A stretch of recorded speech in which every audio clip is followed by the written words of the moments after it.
Welcome to Simon's Story Time, and today we will be reading Topsy and Tim, Halloween Party by Jean and Gareth Adamson. Let's read the story together. When Topsy and Tim looked out of the window early one October morning, they saw something big and white flapping in the garden. "Look," said Topsy, "it's a ghost." Then Tim remembered something. "It's Halloween!"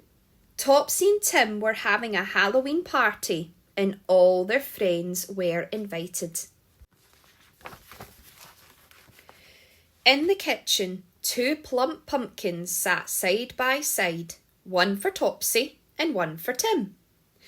After breakfast, Dad showed Topsy and Tim how to make Halloween lanterns. They drew spooky faces on the pumpkins. Then Dad cut the tops off so the twins could scoop out the insides. Then he carefully cut out the faces they had drawn and put a safe little light inside each one. "These lanterns will glow nicely in the dark," said Dad. Stumpy, their pet mouse, was watching. Tim dropped some pumpkin into Stumpy's bowl. Then he helped Topsy put the lanterns on the windowsill. Mummy was standing on a chair with a tangle of fairy lights. On the floor was a bag full of soft, fluffy white stuff. Tim pulled a bit out. It was very stretchy. Tim wrapped some around Topsy.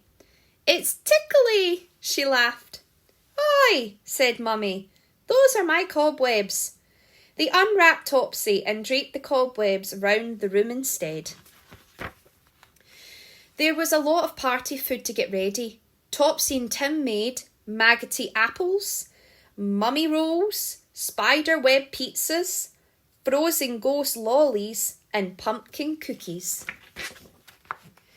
At last it was time for the party. Topsy and Tim were dressed in their Halloween costumes. Topsy was a witch and Tim was a skeleton.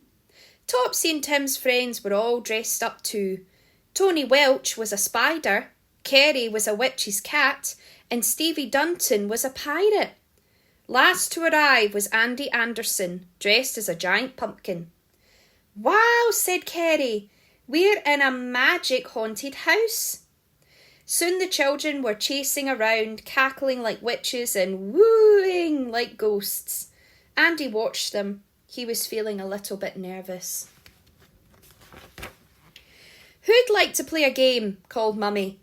The first game was called Wrapping Mummies, but this was a different sort of mummy. The two teams raced as fast as they could to wrap Tony and Kerry from top to toe in toilet paper. Soon, nearly everyone was laughing. What a mess! Mummy and Dad held tight to the ends of a long, strong piece of string. Dangling from the string were lots of doughnuts. "I might need someone to help me hold this steady," said Dad to Andy. Topsy, Tim and their friends tried to eat the doughnuts without using their hands.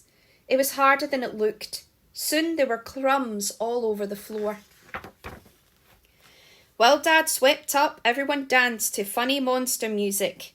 Each time the music stopped, they had to stand as still as statues, without wobbling or giggling.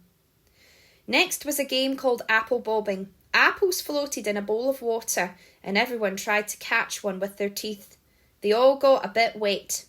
"You won't need baths tonight," said Mummy. It was time for a story. Topsy, Tim and their friends sat down while Mummy told a tale about a witch and her magic potion. As Mummy told the story, the children put their hands into the witch's cauldron. They squealed as they felt dried rats' tails, crunchy beetles, and a tangle of sticky worms.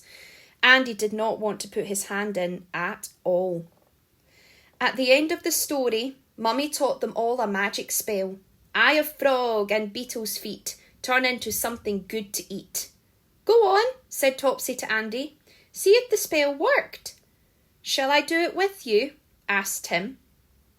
They both put their hands into the cauldron and pulled out delicious chocolate. "I like that trick," said Andy, munching his chocolate happily. There was a loud knock at the front door. Is it home time? Wondered Dad.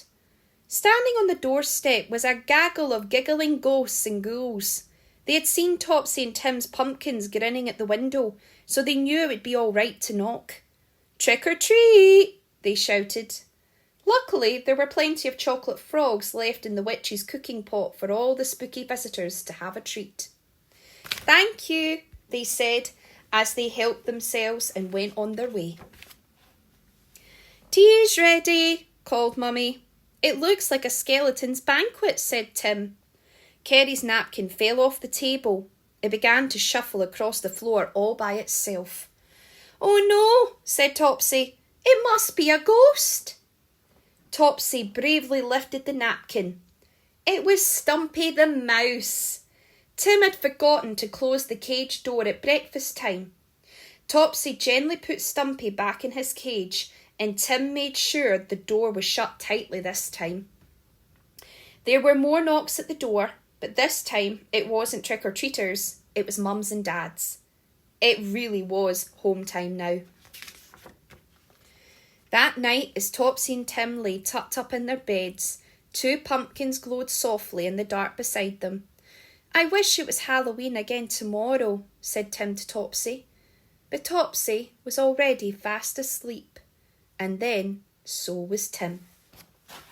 That was a fun story. It's time to say goodbye, but I can't wait for the next story time. Bye everyone!